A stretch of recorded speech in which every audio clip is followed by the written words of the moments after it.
Boa noite. Bem-vindos ao 23º episódio do 4 em Linha, um programa da Iniciativa Liberal de Oeiras com a colaboração dos núcleos de Cascais e de Lisboa. Hoje participam a Carla Castro, o Bruno Marão Martins e o Paulo Chaves Alves. Vamos falar de restaurantes, vamos falar das relações americanas e do orçamento de Estado, tudo temas do melhor.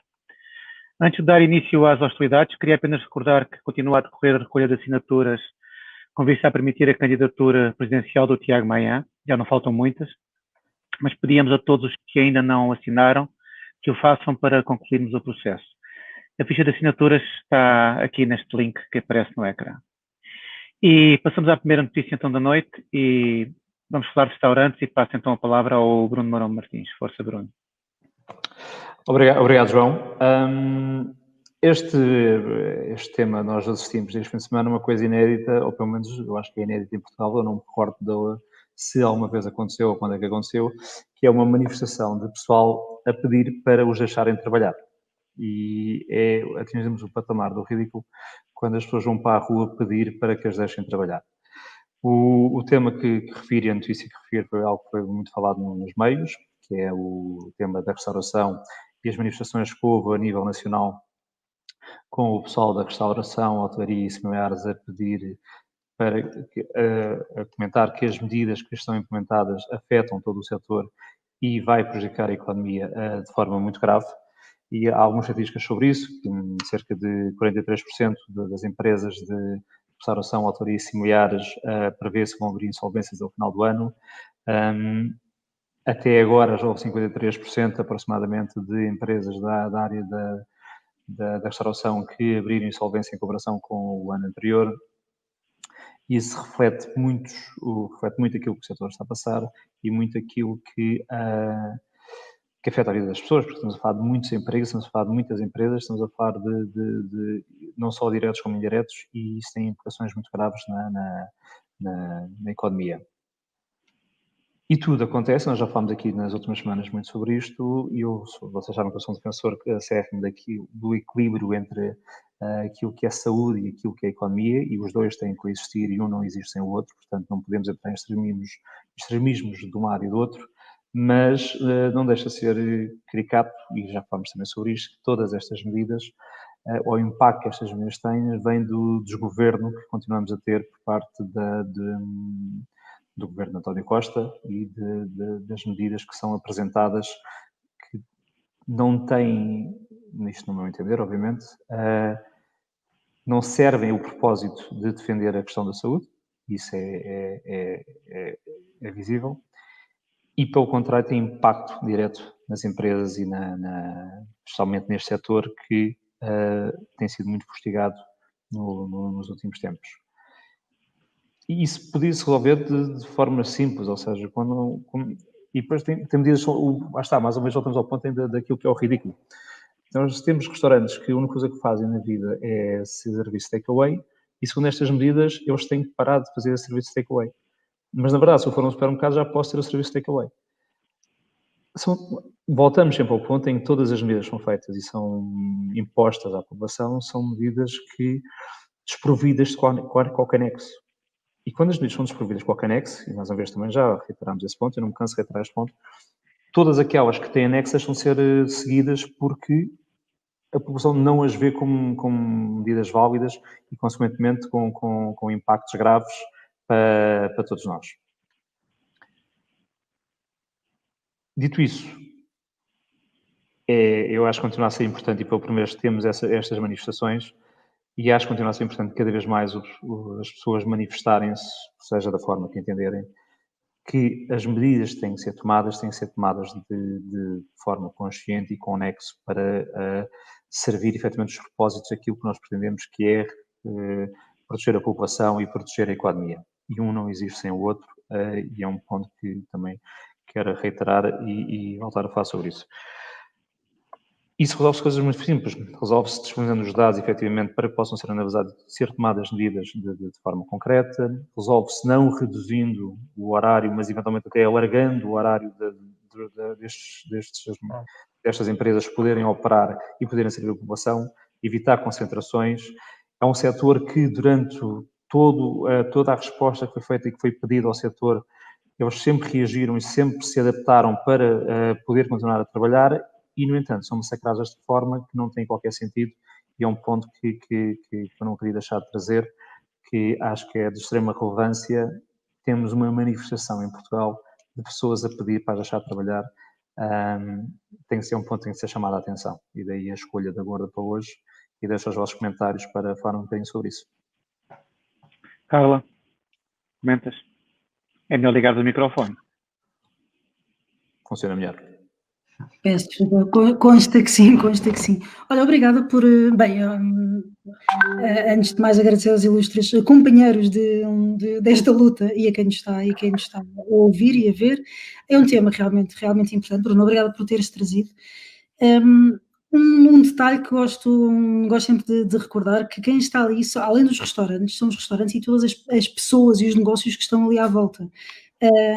Há um exemplo que eu acho muita graça, que é o exemplo das lavandarias, por exemplo, que às vezes quando falamos, os restaurantes e os hotéis, tem, por exemplo, uma lavandaria que tem clientes só da restauração ou da hotelaria, não fica também igualmente sem negócio? Depois toda a vida satélite que anda à volta de todas estas áreas. Depois um pormenor, o Bruno também falou num tema, são uma manifestação de pessoas que querem trabalhar, e eu como muito nestes últimos dias, muitos comentários que li nas redes sociais, mas conversas que se iam ouvindo, de falar mal das pessoas que estavam nestas manifestações, que ouvi tudo, ou que são desde uns fascistas, a uns exploradores, a uns não sei, N disparados, que num mundo de bom senso, sinceramente, eu acho que envergonhariam qualquer bom samaritano sem moralices à parte. Que são pessoas efetivamente estão sem os seus negócios, sem os seus ordenados, a não pagar os salários, a não fazer rigorosamente, a não ver perspectivas, e sem razoabilidade daquilo que está a ser feito. E depois um tema que eu também gostava de comentar, que é o aproveitamento político que se está a fazer sobre o assunto neste sentido. E que não é recente. Nós vimos que nestas manifestações houve deputados e pôs-se diversos partidos em relação a este tema, mas de partidos e deputados que viabilizaram este estado de emergência, nomeadamente com abstenções, porque assim, quem votou contra este estado de emergência foi a Iniciativa Liberal e o PCP. E nós vemos agora outros deputados a fazerem grande alarido como se tivessem sempre defendido e prevenido aquilo que estava a acontecer agora. Eu acho isso profundamente errado. Não é situação virgem, diga-se de passagem, porque assim, já quando foi a votação, também vimos deputados a esbracejarem em plenário com discursos frontalmente contra o que se estava a desenhar, mas depois abstiveram-se. O que é que isto é? Falta de coragem? É querer estar bem com Deus e com o diabo? Não sei.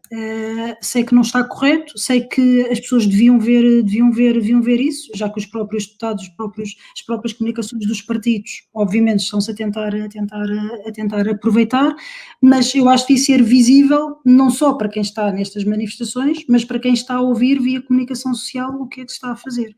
Portanto, mais uma vez é evidente que o Governo não preparou esta situação, mais uma vez, quando apresentou o estado de emergência, houve muitas situações em que se percebeu que houve trabalhos dos últimos meses que não foram feitos, nós temos estado a comentar isso aqui no 4 em linha, mas é assim, uma das palavras que nós muito associamos ao liberalismo é a parte da responsabilidade.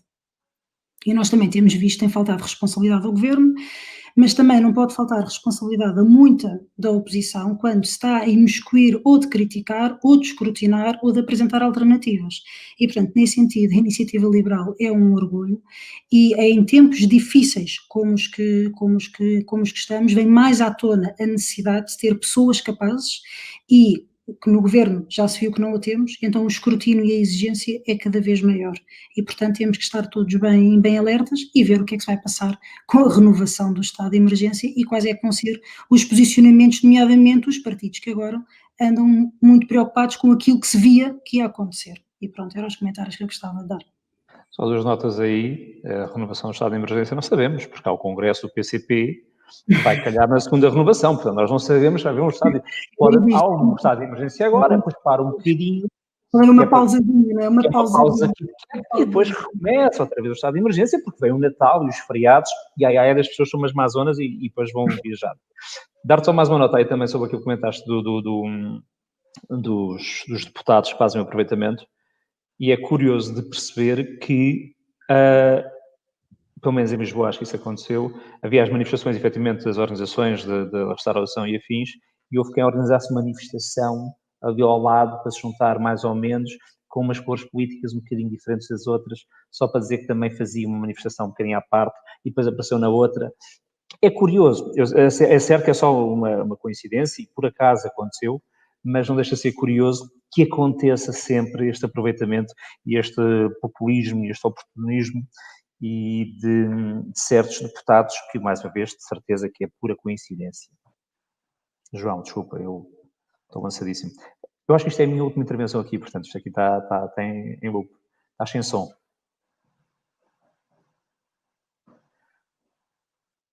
Pois estava sem som, estava. Por isso é que eu tentei falar e vocês não me ligavam, continuaram a falar por cima. E já que falaste na outra manif, ou perto da primeira, houve uma outra manif no mesmo dia, que foi uma manif da CGTP e dos sindicatos da função pública, pedir o quê? Aumentos de salário e melhores carreiras. O que numa altura como estas, nem tem comentários, é preciso uma lata muito grande. Meio mundo aí arrasca e só pensam nas suas carreiras. É o que eu chamo de egoísmo, e eles gostam muito de dizer que os outros são egoístas, não há mais egoísmo do que naquela manifestação numa altura como estas. Outra coisa, a mim choca-me sempre, eu não sou uma pessoa que se choca com muitas coisas, mas a mim choca-me quando vejo homens adultos a chorar porque tinham uma vida equilibrada, uma vida organizada e de repente não têm como pagar as contas, não têm como pagar as rendas, não têm como pagar os salários dos funcionários, não têm como alimentar a família. E há casos que se têm visto na televisão e pessoas serem entrevistadas a dizer que já venderam a casa e já venderam o carro. Eu vi duas irmãs dizer vendemos a casa e vendemos o carro para pagar os salários. Agora já não temos mais. E a mim custa muito ver estas pessoas adultas terem uma vida destruída, de repente, ter uma vida destruída. E também não gosto nada de ver pessoas que sinalizam a sua virtude com aquele género de argumentos. A saúde é mais importante, se morrermos todos, o que é que interessa ao lucro? E esse tipo de argumentos, sinais de virtude, que vêm sempre de pessoas que têm o salário garantido e que não têm o mais pequeno risco na sua atividade. São sempre esses que ignoram completamente o risco e a situação dramática e desesperada que esta crise, esta situação, deixou em muita gente. Eu acho que esta proibição dos restaurantes trabalharem este fim de semana foi, digamos, a pessoa que já está caída no chão e ainda lhe vão dar mais um pontapé para matar mais um bocadinho. E não me parece que tenha feito sentido nenhum. É preciso ter aqui algum equilíbrio. Já discutimos isto aqui muitas vezes. Esta crise tem sido discutida apenas com um indicador, que é o Covid. Parece que nada mais interessa, mas não há muitas vidas em jogo. Não é só as doenças do Covid e o que se passa à volta do Covid. É a vida de muitas pessoas que neste momento têm a vida praticamente arruinada e que aparentemente há quem não entenda isso e queira continuar ainda a afundar mais. E pronto, sobre este tema passávamos e ia para o tema seguinte, Paulo, que vais falar de algo muito interessante, que é as eleições americanas. Eleições americanas. Olá, boa noite a todos. A minha gorda tem efetivamente a ver com as eleições americanas, com uma eleição histórica que foi ganha pelo Joe Biden, que foi o presidente eleito com o maior número de votos de sempre. Teve mais de 15 milhões de votos que a Hillary Clinton teve em 2016, mas depois o candidato derrotado, o incumbente, o Trump, que também foi o incumbente derrotado com mais votos de sempre, teve cerca de mais 10 milhões de votos do que em 2016, o que é também extraordinário. Portanto, os números são impressionantes. Ainda temos esta história das recontagens, esperemos que isto acabe bem. Para mim, pessoalmente, e penso que para muita gente, este resultado foi um alívio. Não que tenha uma simpatia particular pelos democratas. Aliás, para mim, e relativamente às últimas décadas, o melhor presidente que os Estados Unidos tiveram foi o Ronald Reagan, que era republicano, e quando o McCain concorreu contra o Obama da primeira vez que Obama se candidatou, salvo erro, eu preferia o McCain ao Obama. Mas apesar de tudo fiquei aliviado. E por outro lado, em Portugal, nós temos visto, portanto, tem-se falado muito neste assunto, este assunto tem sido bastante acompanhado, mas também tem havido muita gente a queixar-se de que este assunto tem sido demasiado acompanhado, que está-se a dar demasiada importância a um assunto que não merece tanta importância assim, ainda mais na atual fase em que estamos. Eu acho que este assunto é efetivamente importante, é mais importante do que a maior parte das pessoas estão a achar. E porquê é que eu digo isto? Porque, na minha opinião, os Estados Unidos têm sido nos últimos anos, e vão continuar a ser, infelizmente, nos próximos, o principal campo de batalha, ou battleground, como os americanos gostam de chamar, na defesa da democracia liberal do próprio país, mas também de uma ordem mundial liderada por democracias liberais, que é o que nós temos hoje em dia. E porquê é que eu digo isto? Se nós olharmos para aquilo que são alguns dos pilares de uma democracia liberal, o Estado de Direito, a separação de poderes, a liberdade de expressão, a prosperidade económica, a democracia, as funções de um presidente, nós vamos ver o que é que tem acontecido nos últimos 4 anos, com o Estado de Direito.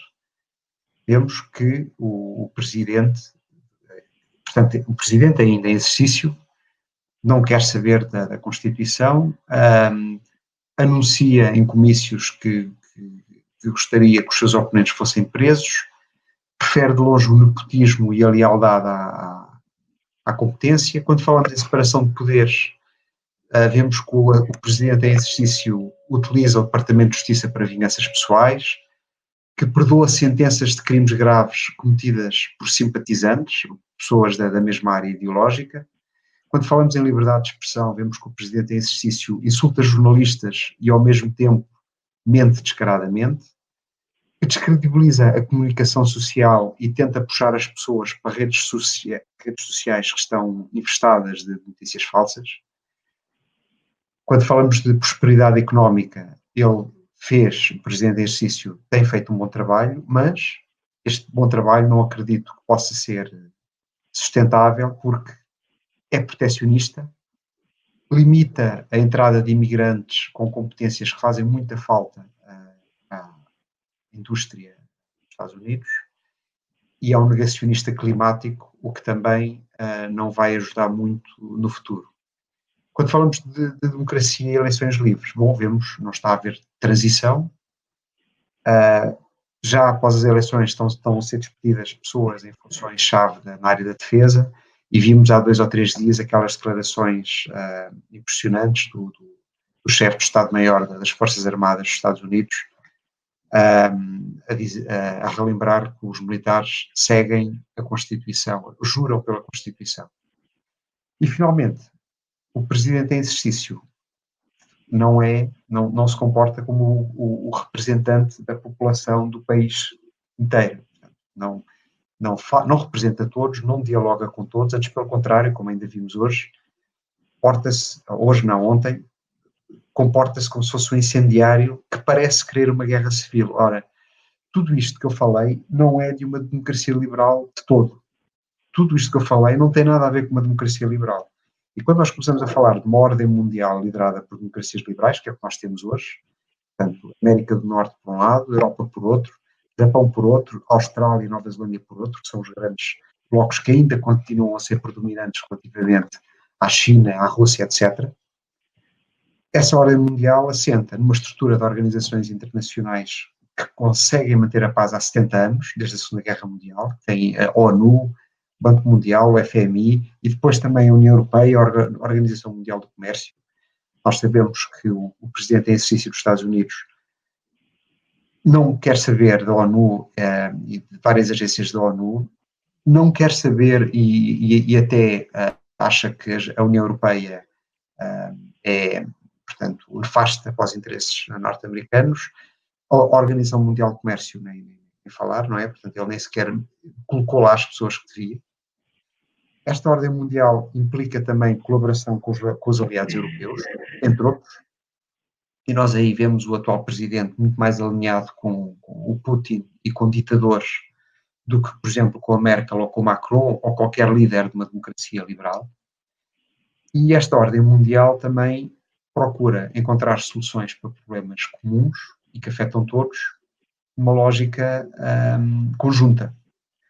Ora, o presidente em exercício abandonou ou despromoveu a parceria Transpacífico, a NAFTA, os acordos de Paris sobre as alterações climáticas e utilizou o peso dos Estados Unidos em benefício próprio, como se viu no caso da Ucrânia. Portanto, para mim, o Trump representa um setor da sociedade americana, um movimento populista de extrema-direita, que se apoderou do Partido Republicano, que detesta as democracias liberais, a começar pela democracia liberal que existe nos Estados Unidos, que detesta a ordem mundial que existe hoje, liderada pela comunidade das democracias liberais.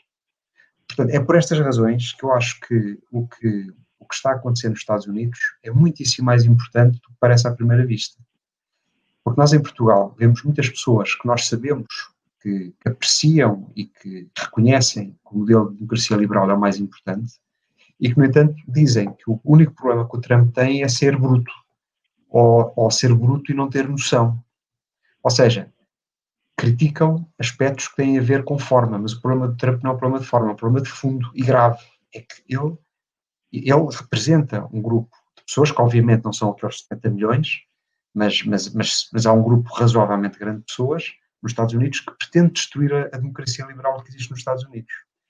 E ao acontecer isso, vai colocar em causa a ordem mundial que nós temos hoje em dia. Portanto, penso que efetivamente isto é muito importante para o nosso futuro, não só nos próximos 6 meses, no próximo ano, mas nos próximos 2 anos, mas nas próximas décadas.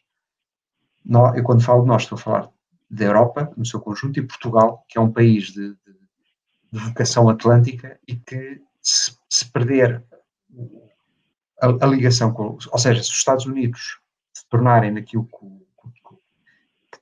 que aqueles que o Trump representa quer, perde uma ligação muito forte, perde parte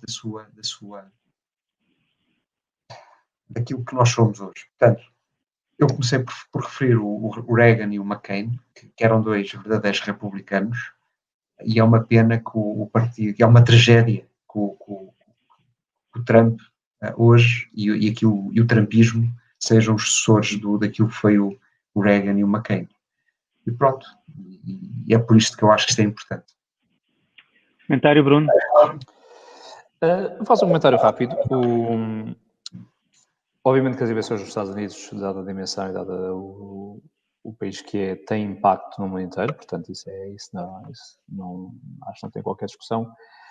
Não deixa de ser curioso, eu queria fazer aqui um ponto aqui um bocadinho contracorrente com aquilo que o Paulo estava a dizer, muito rapidamente, que é dito que é importante e assumido que as eleições dos Estados Unidos é importante, não deixa de ser curioso o nível de importância que em Portugal se dá às eleições americanas, em contraponto com a importância que se dá às eleições portuguesas. Ou às eleições europeias, por exemplo. O nível de abstenções, o nível de participação que nós vemos nas redes, que nós vemos nos nossos grupos de amigos, que nós vemos na vitória do Biden sobre o Trump, e o outro lado na desgraça do Trump ter perdido e agora a desgraça que vai ser o Biden no poder, não deixa de ser curioso que, a nível nacional, essas discussões também não ocorram com esse fogo e essa paixão, e também não deixa de ser curioso que, por exemplo, a nível da Europa, e as europeias, quando nós olhamos para a abstenção e olhamos para a discussão das europeias e olhamos para o modo como muitos portugueses olham para as eleições europeias, não lhe deem, isto é a minha opinião, obviamente, discutível, 1/5 da importância que dão à discussão das eleições americanas. E eu acho que isso é um ponto que deve ser de pensar e até diria de pesar, porque a Europa, sim, mais uma vez não está em causa que o impacto do presidente americano tem no resto do mundo, isso não está em causa, obviamente. Algumas dúvidas sobre toda essa demonização do Trump, porque alguns indicadores que eles tinham, nomeadamente económicos, não eram assim tão maus quanto isso, pelo contrário. Mas isso seria outra discussão e bem mais longa do que o tempo que temos aqui hoje. Só queria deixar aqui a nota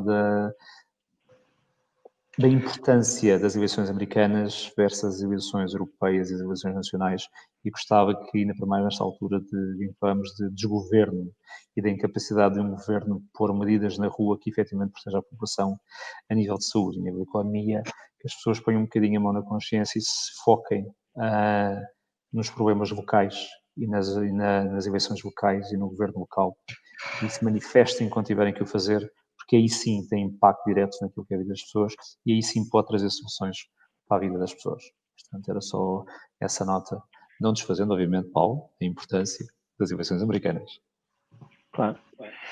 E que Biden ganhou, e ganhou sem espinhas, quer-me parecer a mim, e apesar de eu ser uma pessoa que naturalmente prefiro republicanos a democratas nos Estados Unidos, acho que todas as pessoas de bem devem estar muito satisfeitas por um tipo com as características de Trump ter sido corrida. Isso deixou muito satisfeito. Posto isto, aqui algumas notas que acho que são relevantes. O Trump aumentou a votação em, Paulo, ainda agora, 10 milhões de votos. Milhões. 10 mais de 10 milhões. Isto apesar de uma barreira mediática anti-Trump que era omnipresente nos médias americanos. De tal forma que o canal mais neutro que tivemos aqui desta vez foi a Fox, de longe. A Fox era o único canal que falavam dos dois lados. Tinha alguns programas muito pró-Trump, como alguns comentadores, mas na prática a Fox foi o único canal que deu regularmente presença aos dois lados em contenda. Isso significa que há uma grande quantidade de americanos, e que não são só esses extremistas, porque este número de votos de Trump não são extremistas, são os americanos que não vivem nas grandes cidades, basicamente. Ou seja, o mapa americano é extraordinário, porque em todo lado é as cidades de uma cor e o campo da outra, em todos os Estados Unidos, incluindo nos estados onde há mais cidades, na Califórnia, mesmo na Califórnia, se virmos county a county, os que são da agricultura são Trump, não há dúvida. Esta quantidade enorme de americanos que, por alguma razão, continuam a votar em Trump. Sendo Trump um tipo tão pouco recomendável, o que é que está a acontecer aqui? Em que é que eles estão a votar na realidade? Eu acho que eles estão a votar, estão a rejeitar uma certa cultura que se está a instalar em parte dos Estados Unidos, que é aquela cultura que pretende cancelar as vozes não liberais, que pretende que só dá voz a um lado, que insulta que não vai naquela conversa liberal, a americana, claro, o conceito americano liberal, e esta cultura que tem feito o caminho nas estações de televisão, na imprensa, em Hollywood, em Silicon Valley, nas universidades, que se vê como, digamos, 80% pró-liberal democrático, e que parece que é uma barreira que está ali por cima dos americanos que não se revê naquela cultura. Portanto, nós temos metade dos americanos e mais uns quantos que alinham por uma cultura antirrepublicana que inclui em si mesmo um grande ataque à liberdade de opinião, e que é uma cultura perigosa, é uma cultura anti-liberdade de expressão, vamos dizer assim.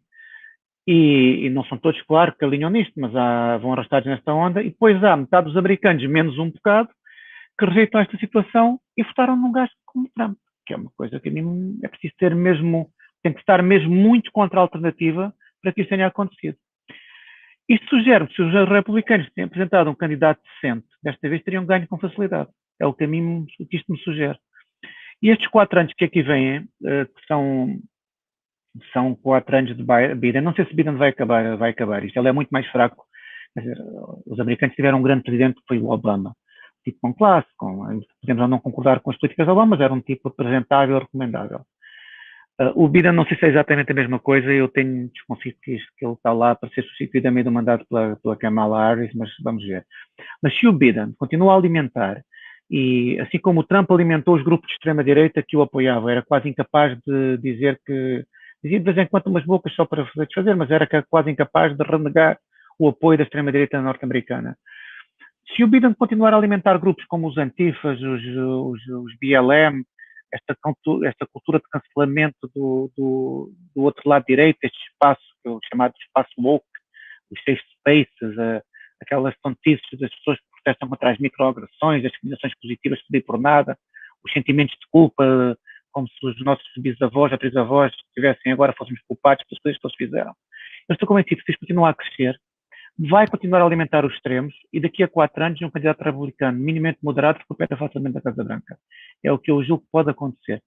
se ele se mostrar um tipo moderado, se ele se mostrar, digamos, na sequência do que foi a presidência do Obama, e deixar de dar suporte aos grupos mais radicais dentro do Partido Democrata, se ele acalmar esta radicalização que temos assistido, acredito que ele consiga, ele ou o Partido Democrata consiga fazer os 2 mandatos que são habituais, exceto em presidentes que são mesmo muito maus. Portanto, em resumo, temos de celebrar a derrota do Trump e, se calhar, começar a preparar a oposição a Biden e estar do lado certo nesta altura daqui para a frente. E querem dizer mais alguma coisa sobre isto ou podemos avançar para a Carla? Carla, Orçamento de Estado, é contigo. Sim, vou falar do Orçamento de Estado, não obstante, tem havido realmente nestes dias temas de política internacional e nacional bastante interessantes, e de internacional e só referindo a questão do último tema e com tantos especialistas em Portugal, não é? Sobre política americana, né? Nós esquecemos sempre quando não há eleições de tantos especialistas de política americana que nós temos. Mas há um tema que realmente tem-se desviado a atenção este ano, que é do Orçamento de Estado. Um Orçamento de Estado em que, pela conjuntura em que estamos e pelo que vem de fundos, devia ser extraordinariamente falado e que é um tema de todos, não é? Não é um tema do PS, não é um tema do governo, não é um tema de quem viabiliza, é um tema de Portugal e dos portugueses. E preocupa-me um bocadinho. E há um tema que tem passado, e foi a notícia que eu escolhi, foi as cerca de 100 medidas que a Iniciativa Liberal apresentou no orçamento, em que aquilo que mais me interessa falar não é na quantidade, mas é na qualidade, ou sobretudo na estratégia e no racional que está por trás. E era isso que gostava de partilhar, porque isto não são medidas porque sim, e não são coisas avulso, e importa começar pelo princípio, que é sempre um bom início, que é o que a Iniciativa Liberal tem dito sobre o orçamento, sobre este Orçamento de Estado. Pronto, uma profunda insatisfação e desalento, e que é claramente algo insuficiente. Temos falado tecnicamente das fraquezas, mas politicamente o que é que oferece? Mais Estado, mas mais rigidez, que é algo que nós precisamos de mais flexibilidade para lutar e para sermos criativos e para lutarmos com esta crise. Um orçamento sem soluções, um orçamento que não considera que houve uma disrupção, a sociedade, a economia, os países com que nós concorremos não são os mesmos e o orçamento não tem instrumentos para isso, não dá estímulos à família, tem obviamente problemas na área de saúde e temos muito falado numa parte ausente, que é das empresas e do crescimento. E, portanto, o que é que a Iniciativa Liberal optou? Por fazer algumas atuações pontuais em relação a alguns artigos que achamos que merecemos retificações do nosso lado, não é? Colocámos, obviamente, medidas relacionadas com as nossas bandeiras e com os nossos princípios e soluções em relação a estes problemas que nós apontámos ao Orçamento de Estado. Daqui o que é que resulta? Portanto, começando pelo tema das empresas, há dois temas que temos propugnar bastante, que é a questão da desoneração fiscal e a questão da simplificação. Então, há medidas em ambas as áreas, quer de simplificações declarativas diversas, situações em diversos impostos, mas também atuações, por exemplo, há problemas de cobrança nas empresas, então recuperações de IVAs. É preciso estimular as reestruturações empresariais. No fundo, soluções concretas, medidas concretas para esta área. Saúde, medidas de combate à pandemia, sim, mas também alterações no sistema, quer para os profissionais, situações concretas para os médicos de família, o que se passa neste momento nos centros de saúde e o tempo que gastam em questões administrativas e telefonemas é clamoroso, mas também soluções para os cidadãos, para as cirurgias, para as consultas, para terem os dados disponíveis entre as diversas unidades a que vão, portanto, soluções concretas. Medidas de boa gestão, anticorrupção, transparência para a administração pública, mas também transparência para com o próprio Estado, desde mais informação, conta corrente em relação às contas que quer famílias, quer empresas têm com o Estado, entidades reguladoras, reforço, quer nas entidades reguladoras, quer ao nível de fiscalização. Porquê? Menos Estado, mas melhor Estado. Onde nós queremos que o Estado esteja é para funcionar bem, é para ser bom, é para ser eficiente, é para ser eficaz. Portanto, há medidas de reforço a esse nível. Também nas entidades que auditam os partidos, mais uma vez, meios para a justiça, fiscalizações de tribunais de contas, tem sido conhecido o escrutínio para a TAP a passar pela Assembleia da República e a conhecida medida do portal da transparência para os fundos, falta dizer, o dinheiro é dos portugueses, não é de um ciclo fechado. Depois, o que é que fizemos também? As famílias, desoneração fiscal, sobretudo para as mais necessitadas, medidas relacionadas com a área social, populações desfavorecidas, idosos, crianças, patamar de isenção para quem tem menos rendimentos, portanto, medidas muito cirúrgicas naquilo que nós consideramos que são das maiores fragilidades. Depois, algumas medidas pontuais ao nível de sustentabilidade. Na escola, não podíamos deixar, obviamente, a educação, temos pugnado muito, temos falado muito nas preocupações, quer não só na liberdade de escolha, obviamente, e, portanto, os aumentos de contratos de desenvolvimento é importante, mas também a autonomia nas escolas e nas contratações. Há muitos problemas de professores neste momento, muitos alunos com falta de pessoal, e é importante reforçar meios e capacidade nas escolas para fazer essas contratações, mas também vocacionado para a recuperação de aprendizagens. Nós não nos esquecemos que nos últimos meses os alunos que ficaram para trás ainda não recuperaram, e é importante ter medidas para esse nível. Pronto, eu convido-vos, ficaria aqui muito tempo certamente a falar de muitas medidas concretas, eu convido-vos a ver o site do Parlamento também, a procurarem um bocadinho essa informação, e deem também, obviamente, olhadela nas propostas dos outros partidos. É uma aventura, há propostas incríveis, há propostas obviamente muito boas, que mesmo que não concordemos nada, estão extraordinariamente bem fundamentadas e tudo mais, mas há de tudo. Há desde que é apenas uma frase de uma necessidade, um plano digital em que não tem rigorosamente fundamentação nenhuma, não tem nada, tipo, como alguém dizia, cabe num tweet. Há questões de proibições de despedimentos de propostas inconstitucionais, considerações sobre banha de porco e gorduras e coisas assim do género, portanto pode-se ver tudo nas propostas de orçamento, e também temas que são interessantes para ver como é que os partidos os tratam de forma diferente. Por exemplo, a Iniciativa Liberal tem uma medida, uma proposta em relação ao reforço de meios para o combate das redes de tráfego humano, que é um tema importante e que nós fundamentamos essa necessidade pela valorização e dignificação da vida humana. Há medidas também, há partidos que fazem essa mesma medidas parecidas, mas fundamentadas no quê? No combate à imigração ilegal. E é interessante, quando se analisa isto, perceber as atitudes e as posturas dos diversos partidos. Portanto, acho que é um tema que merece atenção, mas sobretudo enaltecer que acho que o trabalho que a Iniciativa Liberal fez, mais uma vez neste orçamento, ainda para mais tendo em consideração quer a dimensão, quer a jovialidade quer do partido, quer obviamente da vida parlamentar, acho que apresentou um orçamento com credibilidade, com estratégia, fiéis aos princípios, mas com alternativas. E eu acho que é isso que se quer de uma oposição credível, com alternativas e com soluções, porque nós não acreditamos no caminho que está a ser seguido, mas apresentámos soluções para outros. E, portanto, era isso que eu queria trazer hoje. Paulo, comentas? Sim, assim, o primeiro comentário é que parece que já temos um grupo parlamentar grande, porque 100 medidas, ok, cerca de 100 medidas, mas um deputado. Portanto, é impressionante, e há aqui várias coisas em que a IAL se destaca dos outros partidos, e um deles, acho eu, é seguramente a produtividade do grupo parlamentar. Eu não vou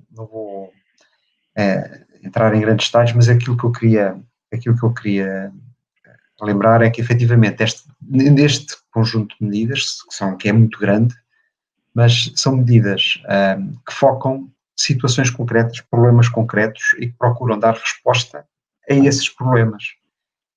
Só para dar alguns exemplos, a Carla já falou de alguns, mas, por exemplo, repor a normalidade no sistema de saúde, que é uma coisa que vai ter que se fazer logo possível.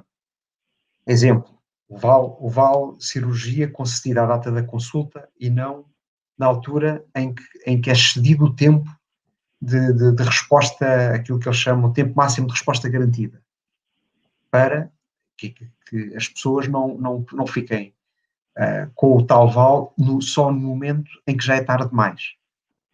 Pois, outro exemplo, depois do Covid vai ser preciso preparar a economia, portanto, a economia vai ter que se regenerar depois desta confusão toda.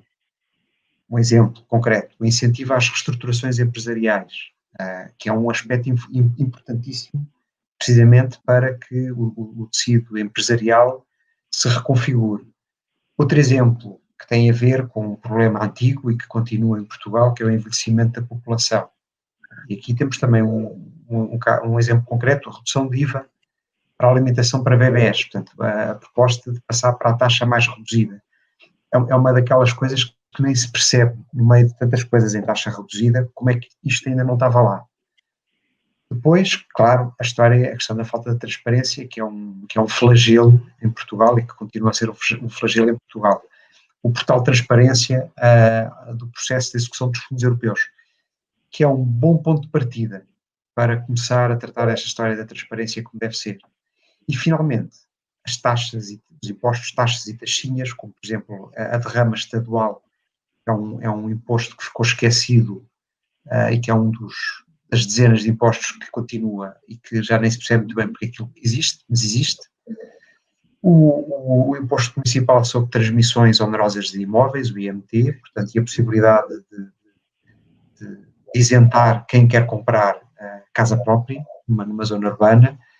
E outra coisa que é importantíssima e que a IEL já também tem a ver com isto e que a IEL tem insistido já há muito tempo e que não tem tido resposta, que é a alteração dos recibos de vencimento, para que no recibo de vencimento cada pessoa perceba quanto é que não só ela paga de impostos relativo ao seu trabalho, mas o seu empregador paga de impostos relativo ao seu trabalho. E para que cada pessoa perceba que o volume de impostos que cai em cima das pessoas e das empresas é muitíssimo maior do que as pessoas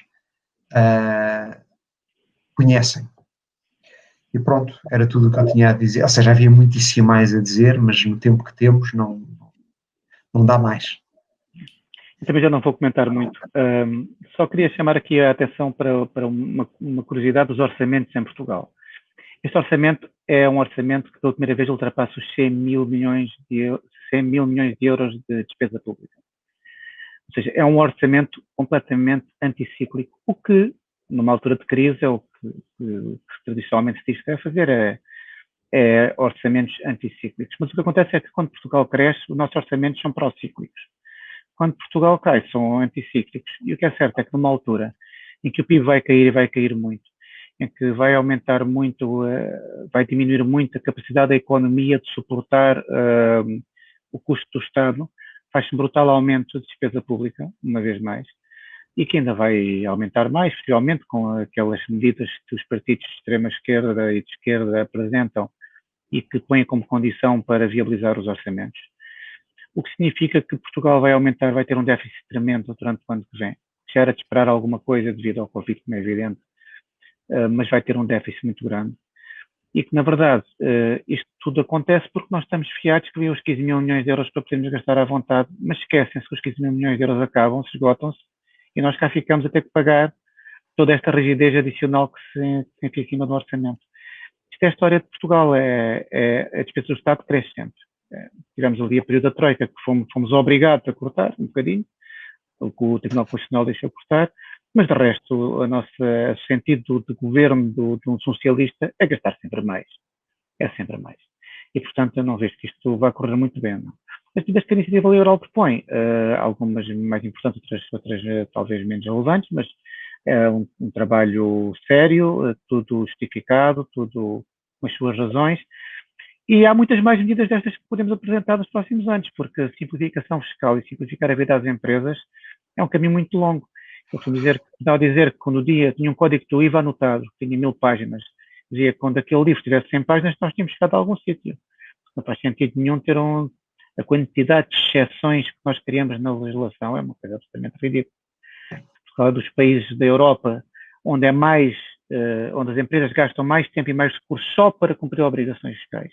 pior que nós, julgo que só há 2, a Bulgária e um outro qualquer país, daqueles que herdaram aquela burocracia comunista antes da queda do muro, e, portanto, tem um caminho muito grande a fazer. Porque nós estamos numa crise como esta, que só saímos desta crise com crescimento, depois da queda, e o crescimento só vem com políticas liberais, não é com o Estado a atravancar, a engordar e a pedir mais e mais e mais, ao pouco que mexe da economia privada. E já chega, já dissemos muito. Há mais um comentário, Bruno, Carla? Não? Então, avançamos para o tweet da semana? Vamos a isso. Vamos. Então, pronto, o tweet da semana, desta vez, é este tweet, que é de uma jornalista da RTP1, a Rita Marafa de Carvalho, que diz isto: quem vai passar fome são as pessoas que têm pequenos restaurantes e cafés, e não quem cobra 25 euros por prato. Eu já há muito tempo que não via estes comentários de pessoas que confundem vendas com lucros. É como se os restaurantes não tivessem, todos os restaurantes tinham os mesmos custos, quem vende a 25 ganha muito, quem vende a 10 ganha pouco. Não interessa o número de funcionários que tem, o investimento que se fez, as amortizações, as dívidas que têm, a estrutura que tem que suportar, o custo da matéria-prima, não é igual num restaurante caro, num restaurante barato, muitas vezes. Mas este tweet tem esta curiosidade, é de uma jornalista da Rádio Televisão Portuguesa.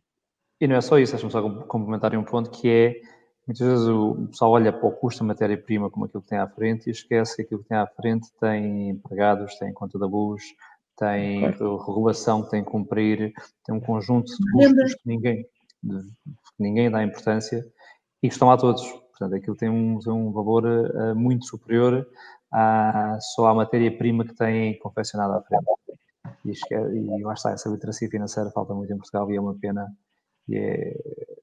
Olha, também é o resultado dos governantes que temos também. Pronto. E um restaurante que cobra 25 euros por prato, em princípio tem bastante mais pessoal, tem uma equipa maior do que um outro mais pequeno. Um outro que cobra menos, diria eu. Sim, a primeira. Sim. E sofrem mais. São os restaurantes que têm, os almoços do dia-a-dia, sofrem um bocadinho menos que os outros, porque os restaurantes caros são os restaurantes de fim de semana e de jantares, e eles é que perderam praticamente tudo o que tinham. Muito bom. Carla, alguma coisa? Para além de que esses restaurantes mais caros são aqueles que atraem turistas e pessoas de maior poder de compra que depois gastam muito mais dinheiro noutras partes da economia também. Ou seja, também por aí. Sim. E tens outro exemplo, por exemplo, tem muitas vezes restaurantes de negócios e é um dos exemplos em que, por exemplo, os teletrabalhos e todas estas questões, em tudo isto ajuda a que não mexa mais nada. Sim.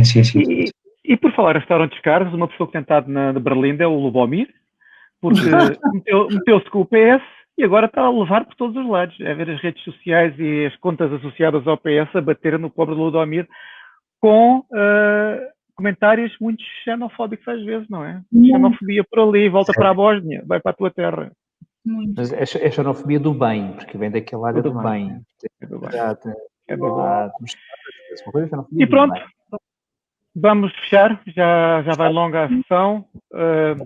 Boa noite a todos, foi o 23º programa do 4 em Linha e para a semana cá estaremos outra vez. Boa noite. Até para a semana. Boa noite.